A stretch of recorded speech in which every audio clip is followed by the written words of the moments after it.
Halo teman-teman, Bang Adi ucapkan selamat datang kembali di Mister Film. Dimanapun kalian berada, semoga saja kalian semua dalam keadaan sehat, berkecukupan, dan tidak kurang suatu apapun di dalam hidupnya.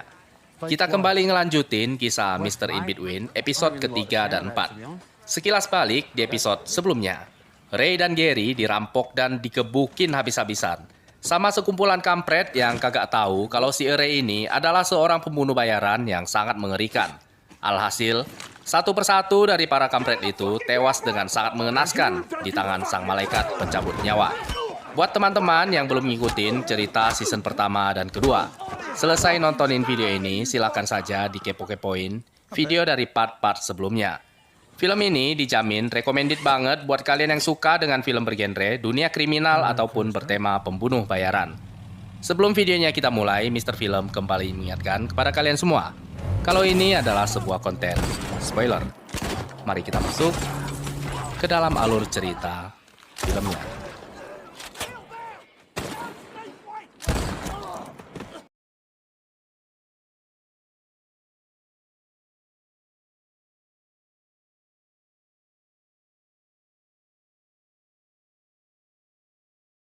Film dibuka dengan memperlihatkan Gary yang sedang melakukan pengintaian dari dalam mobil. Tidak lama kemudian, Gary pun berjalan memasuki pekarangan salah satu rumah dan lalu memanjati temboknya.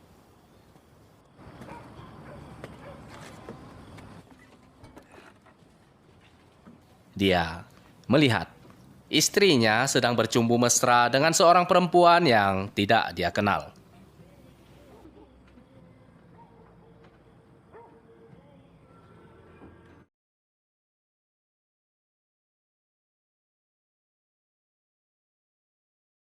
Karena tidak mau ketahuan sama istrinya, Gary pun kemudian memutuskan untuk pergi dari sana.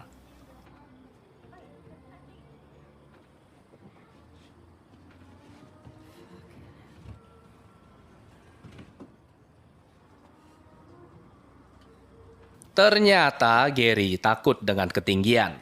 Dia bisa manjat, tapi tidak bisa turun. Gary pun segera menelpon Ray untuk meminta bantuannya. Dia mengirimkan lokasi keberadaannya kepada Ray, dan lalu menunggu Ray datang untuk menolongnya. Okay, great. Okay. I'll text you the address, all right? Yeah, all right. Okay, all right, see you, mate.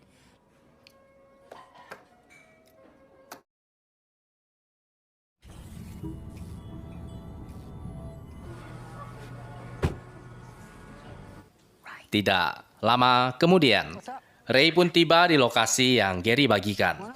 Ray langsung bertanya-tanya kepada Gary, mengapa sahabatnya itu terlihat seperti maling jemuran yang mengendap-endap di atas balkon rumah orang. Namun Gary berkata bahwa tidak ada waktu untuk menjelaskannya. Dia meminta saran kepada Ray tentang bagaimana caranya supaya dia bisa turun dari sana. Right there.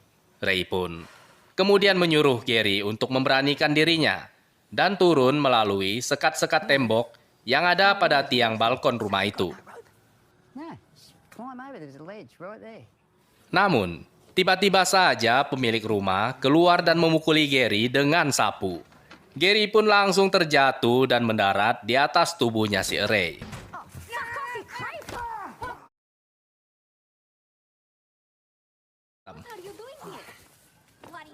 Melihat keadaan sahabatnya yang menyedihkan itu, Ray pun langsung mengerti dan tidak membutuhkan penjelasan apapun. Hubungan Gary dan istrinya ternyata sudah berakhir. Itu berarti kini Gary tidak punya tempat tinggal. Ray kemudian menyuruh Gary untuk datang ke rumahnya dan tinggal bersama dengan dirinya. So where you staying? No, it's all right, mate. In the shed? No. Go to Darby's, grab your stuff. That's worth 20 grand, mate. Doing it night. See you soon.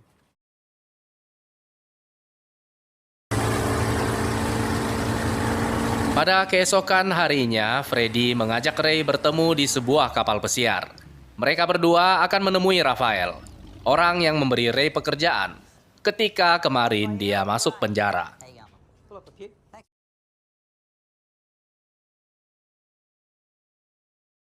Selain membayar gajinya, Rafael juga memberikan kepada Ray bonus. Karena dia sangat puas dengan pekerjaan yang Ray lakukan untuknya. Tahanan yang diserang sama si Ray. Kini wajahnya hancur berantakan, sampai-sampai tidak ada satu orang pun yang dapat mengenalinya lagi. So it sticks to the skin. Oh! It sticks. Melts all the skin off. Wow. Effective. Yeah. Rafael kemudian berkata kepada si Ray, kalau dia masih mempunyai sebuah pekerjaan untuknya. Ray menjawab bahwa apapun akan dia lakukan, asalkan bayarannya harus sesuai.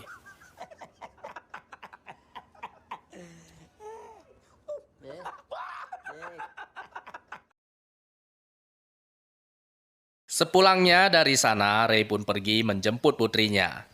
Mantan istrinya memberitahukan kepadanya, kalau putri mereka kini sudah mempunyai seorang cowok. Ya, namanya juga ABG, biasalah. Pada awalnya, Ray tampak sangat tidak setuju karena Britney baru berusia 12 tahun. Namun mantan istrinya itu menyuruhnya supaya berpura-pura tidak tahu mengenai masalah ini. So I booked a line at 2.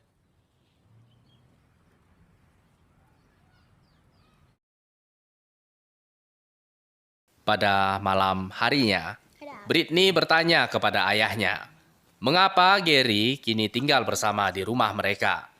Ray pun berusaha menjelaskan kepada Britney kalau si Gary kini sudah berpisah dengan istrinya. Itulah mengapa tidak boleh terburu-buru dalam memilih pasangan, kata si Ray, sambil menyinggung putrinya itu. Destined to be on my own. 29 then.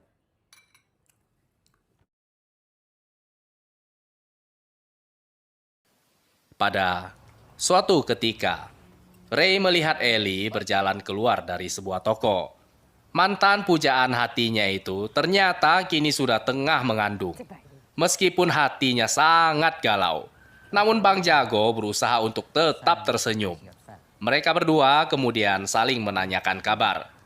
Ketika Ellie bertanya tentang kabar Bruce, dia tampak sangat terkejut. Karena Ray memberitahukan kepada Ellie bahwa kakaknya itu sudah meninggal. About 3 months. Wasn't happy. So, you know, it was I'm happy. Ray mengucapkan selamat atas kehamilan Ellie dan berharap supaya dia bisa hidup dengan bahagia. Mereka berdua berpelukan dan kemudian saling mengucapkan selamat tinggal. Hey.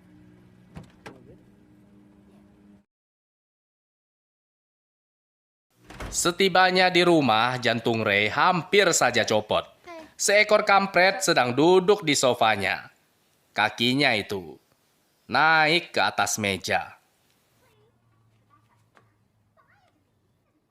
What? feet off the table.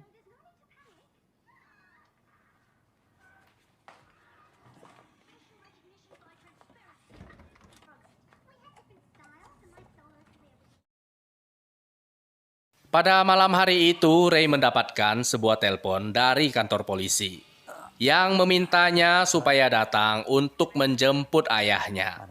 Sebenarnya, si Ray sama sekali tidak mau lagi berurusan dengan ayahnya itu. Namun dia teringat kepada permintaan terakhir Bruce sebelum meninggal, bahwa Ray harus bisa memaafkan ayahnya itu.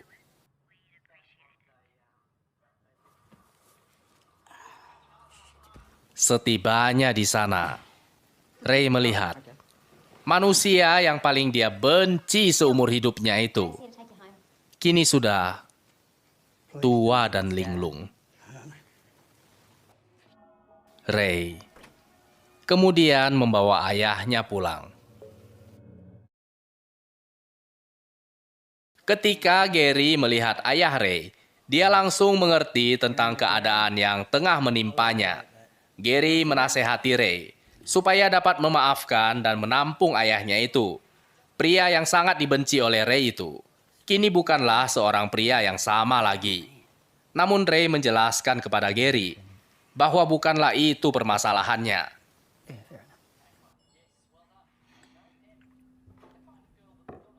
Ayahnya yang linglung itu membakar habis rumahnya sendiri. dan kemudian diamankan sama polisi. Satu-satunya cara supaya ayahnya itu tidak membahayakan keselamatan dirinya dan juga orang lain adalah dengan menaruhnya di sebuah panti jompo.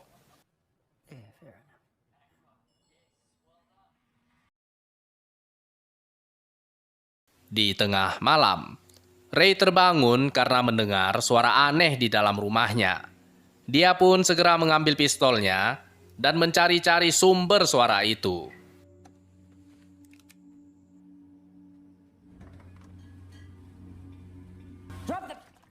Ternyata Gary sedang minum susu di depan kulkas. Namun dia tidak membuka pintu depan rumah. Ketika Ray memeriksa kamar ayahnya, dalam seketika Ray segera menyadari kalau ayahnya itu sudah kabur dari rumah. Gary kemudian membantu Ray untuk mencari ayahnya. Dia sampai lupa pakai celana.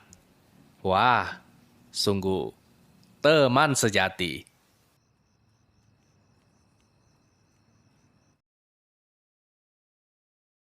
Tidak jauh dari sana, beberapa blok dari rumahnya, Ray melihat ayahnya sedang berjalan kaki sendirian.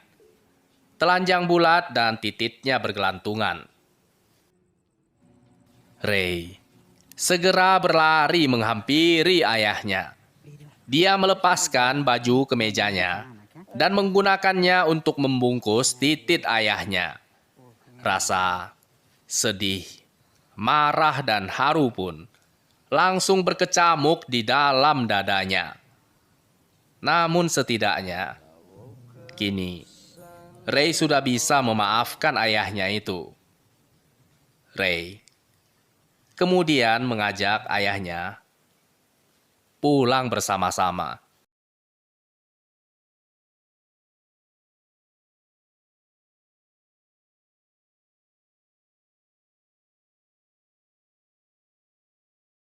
Pada suatu hari, di pagi yang sangat damai, ketika Ray sedang melakukan meditasi di dalam rumahnya yang tenang, tiba-tiba saja Gary menyerbu masuk ke dalam rumah dan kemudian memberitahu Ray kalau dia punya sebuah ide yang sangat jenius. Sex tapes? Turn that shit off. Dia mengajak si Ray patungan buat mendirikan sebuah perusahaan. Spesifiknya, sebuah perusahaan perfilman, di mana mereka berdua akan membawa semua perlengkapan dan alat-alat yang mereka butuhkan, dan lalu masuk ke dalam rumah-rumah orang untuk merekam orang-orang itu yang sedang berhubungan seks. Wow, sungguh sebuah ide yang tidak biasa. Emang siapa yang mau, Gary? Tanya si Ray kepada Gary. Ah, sudah pasti banyak yang mau, jawab Gary dalam seketika. Gary bahkan sudah menyiapkan sebuah nama yang sangat oke untuk perusahaan yang mereka dirikan. Namanya adalah You ready? Homo erotic. Means gay. Oh, fuck. Took me like an hour. Namun Ray berkata kalau itu adalah artinya main hangar. Gary, oh Gary, emangnya mau syuting film Tongkat Sakti? Gary kemudian kembali berpikir keras. Dan tiba-tiba saja mendapatkan sebuah nama yang lebih bagus. Gary's Glitter Productions. He was a pedo. Yeah. Yeah, that wouldn't work. Sepertinya genre pedofil juga gak bakalan sukses. Pada siang hari itu, Ray mengunjungi sebuah sasana tinju, milik seorang petinju tua yang kini sudah pensiun dan menghabiskan hari tuanya dengan menjadi seorang pelatih. Buy a new bag, you cheap bastard. Oh, I'll let you in. How you going, mate? All right? Namanya adalah Bob. Dialah orang yang telah mengajari Ray bertinju dan sudah menganggap Ray seperti anaknya sendiri. Bob sangat sedih dan terkejut mendengar kabar kalau si Bruce sudah meninggal. Dia menasehati Ray supaya berhenti menjadi seorang tukang pukul. Seorang jagoan tidaklah selamanya muda, kata Bob kepada Ray. Bob meminta kepada Ray supaya dia mencari sebuah mata pencaharian yang tidak terlalu berbahaya dan yang benar-benar dia sukai. Do you love what you do, aside from money?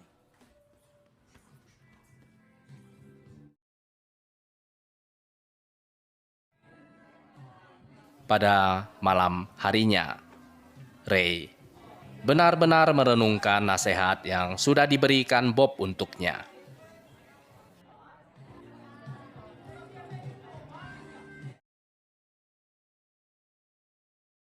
Pada suatu hari ketika Ray sedang tidak di rumah, Britney yang gabut karena ditinggal sendirian, tiba-tiba saja merasa kepo dengan isi kamar ayahnya.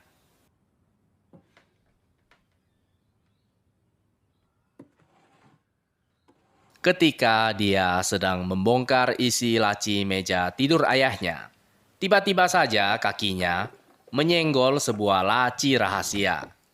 Dia melihat di dalam laci tersebut terdapat sebuah pistol.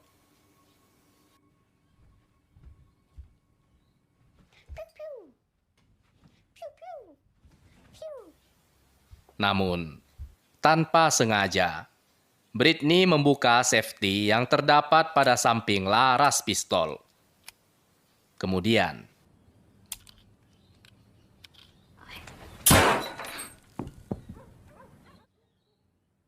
Oh, fuck.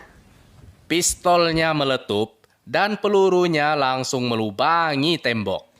Britney kemudian mencari sebuah cara untuk menyembunyikan lubang itu. Dia mengambil sebuah tali sepatu dan menggunakan bingkai lukisan untuk menutupi lubang itu.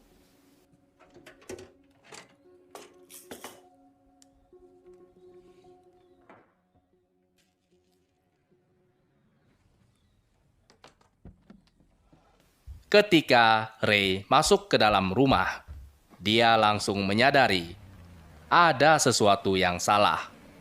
Hidungnya mencium. What's going on? Bau bubuk mesiu terbakar.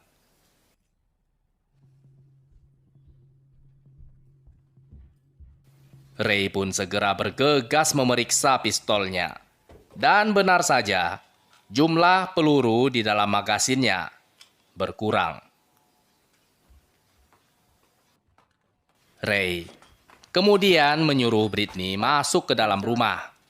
Dia meminta supaya putrinya itu mengakui perbuatan yang sudah dia lakukan. Namun Britney malah bertanya kepada si Ray, mengapa ayahnya itu memiliki senjata api? Kalau saja ayahnya tidak memiliki pistol, kan dirinya tidak bakalan bermain-main dengan benda itu. Be playing with it now, would I? The hole you made when you fired the... What hole? Ray pun tampak gelagapan dan berusaha mencari alasan. Dia kemudian meminta putrinya untuk menunjukkan letak lubang peluru itu. Smell the gunpowder. Can we go shooting? No. Please. No.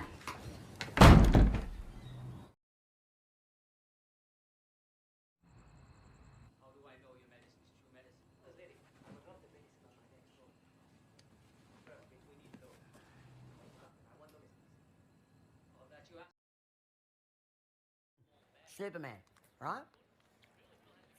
Ternyata Gary belum menyerah dengan ide perusahaan bokepnya. Dia gak henti-hentinya ngebacotin semua ide naskah bokep yang ada di dalam otaknya. Salah satunya yang bakalan rame, menurutnya, adalah tema superhero. Seperti seekor Superman yang patroli terbang keliling kota dan mencabuli para wanita cantik. Gary, oh Gary, jenius sekali sih isi lendir dalam otakmu itu. Fuck him up the ass.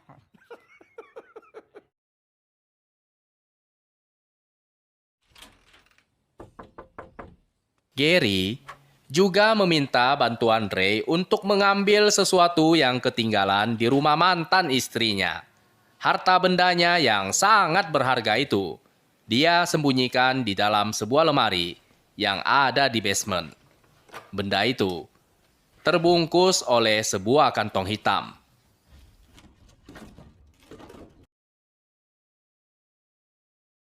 Sepulangnya ke rumah, Gary pun menyuruh si Ray untuk membuka kantong hitam itu.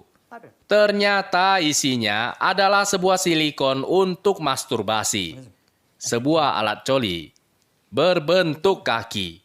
Dengan santuinya, Gary kemudian mengajari si Ray cara yang benar untuk menggunakan alat itu.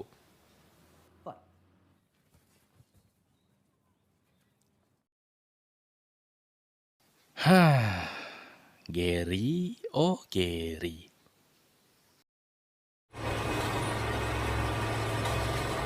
Pada sore hari itu, Ray menerima sebuah pekerjaan dari Raphael. Kali ini, dia diminta untuk menyingkirkan sebuah mayat. She's somebody's daughter, fuckhead. Ketika Ray melihat mayat perempuan yang harus dia lenyapkan, sebenarnya hatinya merasa sangat geram. Karena mayat perempuan cantik yang baru saja mati itu, usianya masih sangat muda. Namun, ya mau gimana lagi?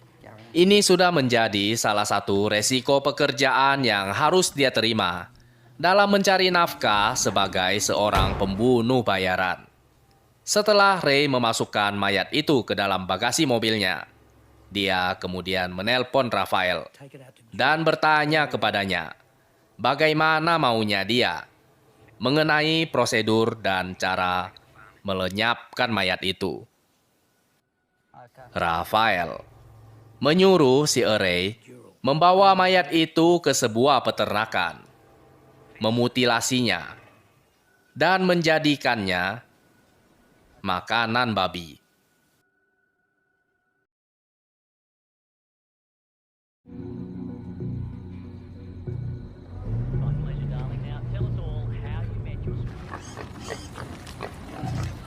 Ketika Ray tiba di peternakan, dia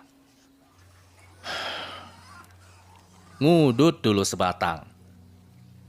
Ray mengeluarkan mayat perempuan itu dari bagasi mobilnya dan kemudian berjalan menuju kegelapan malam. Persetan dengan babi-babi gendut itu. Aku akan memberikan perempuan ini sebuah pemakaman yang layak.